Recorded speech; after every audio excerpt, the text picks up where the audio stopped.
Hey guys, I'm Rogan, and this is my rant. We believe in the diversity of thought here on this channel. Alright, I'm gonna do something a little different today. I want to talk about one of my other hobbies that I really enjoy doing.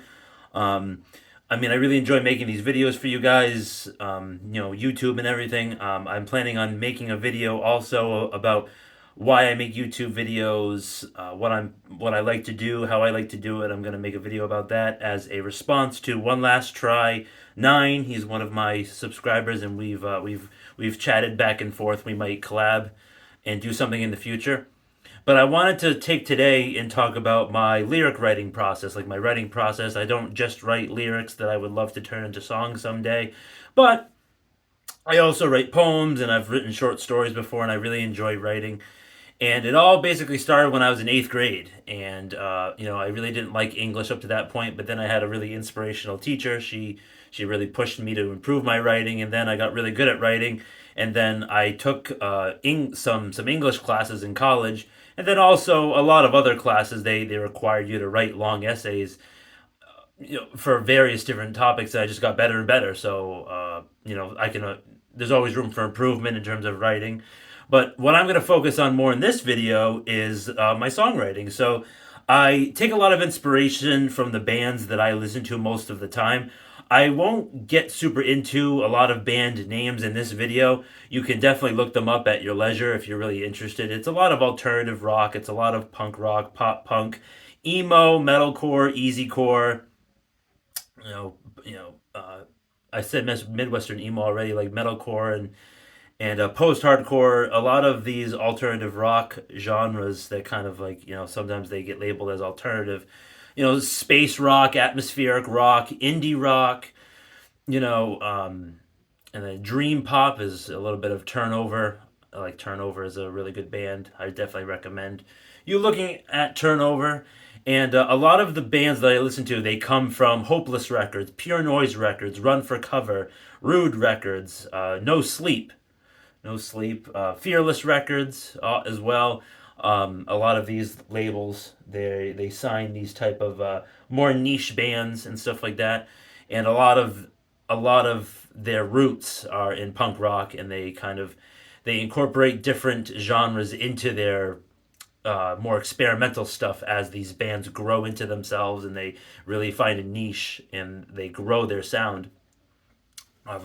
Sometimes they do a little bit of grunge, sometimes they do a little bit of, they do more poppy elements and stuff like that. So it's really interesting. So I take a lot of inspiration from their music. So I can make a separate video about a lot of my bands, like some of my all time favorites, like standouts. I have a lot of bands that I listen to, but I always make sure to keep it fresh too. I listen to more genres than just that. But that alternative sphere rock that I'm talking about, that's where I gain most of my inspiration for like lyrical themes, like themes for songs, like rhyming patterns, syllable patterns in lines of songs. I do a lot of different things, and I take inspiration from these bands about like what they decide to make. Some bands sing about a variety of topics, and some bands sing about only one singular topic. Like one band that I listen to, they've put out basically the same record three times, and it's nothing but relationship and breakup stuff, and it's like really angry and really sad. Um, but that's fine. I mean, that's just like what they want to do. And some other bands, they do more of that in their early days, and then they branch out into more topics in certain videos. Like some of my favorite bands are, A Day to Remember, Neck Deep, The Story So Far, um, like Chuck, No Captain Chunk, Blink 182, and then you got like the classics like Sum 41 and Newfound Glory, and all those, and Green Day, like some of those bands. And then you get more like post hardcore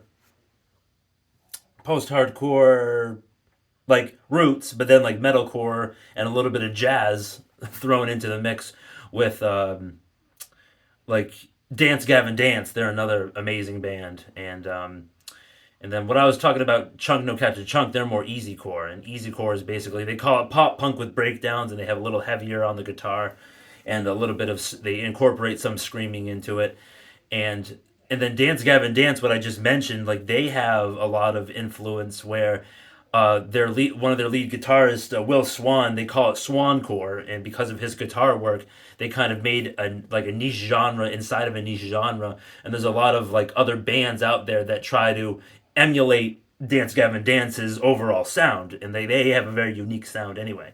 So a lot of these themes, like I get a lot of like neck deep. They have some their fair share of breakup songs and love songs, but then they also have songs about like either the world ending maybe, or like where do you go when you go, like a song about death, or like a song about keeping your head up and being very positive. Like Gold Steps is a very good song. So I write my fair share of sad songs, some depressing, some angry. But I write more positive songs, more uplifting songs. They have negative elements inside of them, like certain lines and stuff like that. But I build off of a lot of what I listen to, and I make my own style. So like Parker Cannon from the story so far, you know I know all the band members from like Neck Deep, Blink 182, the story so far. I can't do it for every band, but like Will Levy, like lead guitar, Ryan Torf on the drums, Kevin Grier and Kellen Capener. I might not be pronouncing their names right, but they all play an integral part in the overall sound of the story so far. And their music has evolved up until their fourth album. They basically, they really started off one way, and they kind of segued into a lot of angry stuff. Which is cool. I mean, I write my fair share of angry songs, but sometimes what Parker Cannon does is he'll rhyme every other line or something like that, like lines 2 and 4 of a verse. But then like for like 4 lines, or like maybe or like 6 lines or 4 lines, sometimes he'll make rhymes that like each line after the other, like 1, 2, 3, 4, will have a same rhyming pattern. And what I like to do is I like to incorporate things into my writing like that. Sometimes I won't have a verse or a chorus rhyme at all when I write. Sometimes I'll have every line rhyme, or every other like lines 2 and 4, and then 6 and 8 and stuff like that. And it's really interesting to me. I like to change things up with each song. And a lot of these bands, they put references to like maybe their older songs in a new song as a lyric or something like that. Like Neck Deep has done that. And what I like to do is, when I'm writing a song, I don't always have the name of the song in any of the lyrics. Most of the time I do, but it's like a one off, more of like it's in one line of verse 2 or one line of verse 1. And or or sometimes what I do is I put the name of the song in the chorus, but maybe it's only said once or twice or twice. I don't like to um overly say the name of the song, because that's just my style. Everyone's style is different. Like if you listen to All Time Low, they really like to do that. Well, what I've noticed, some songs, but again, everybody's different. I have written a small portion of my songs that actually have that pattern in it, and then I rhyme sometimes. I don't rhyme sometimes. I plan out pre-choruses, the chorus, the bridge. Sometimes I put it as an instrumental bridge. Sometimes I do it as like a regular bridge. Sometimes I put the name of the song in the bridge. I do a lot of various things, and then so usually I can think of something. Usually, like when I'm in the right headspace, I will. My process is like I'll listen to some music, and if it's not vibing right, I change genre, or I change the song, and maybe it's just something as simple as maybe changing the song but the same band. And if I can't really think too much or think well, I'll go to this website called Rhyme Zone. It's rhymezone.com, and it's a resource that I use when I write my stuff. And they have rhymes, lyrics, and poems, like close rhymes, thesauruses, definitions like a dictionary, phrases, metaphors and stuff like that. And it's another thing sometimes I do, like using like or as, or like a metaphor or hyperbole in certain songs, that like I incorporate that as well. And that's kind of like that's my process. I know this is a very long-winded explanation, but I wanted to make a cool video describing my writing process, and I have a Google Doc of about 80 pages of a lot of my writing, songwriting and stuff like that. So, whew, all right, that's basically like how I go about it, and sometimes I will, sometimes I'll be listening to a more happy, uplifting song, and that's like the type of song I write. Or sometimes it'll be the complete opposite.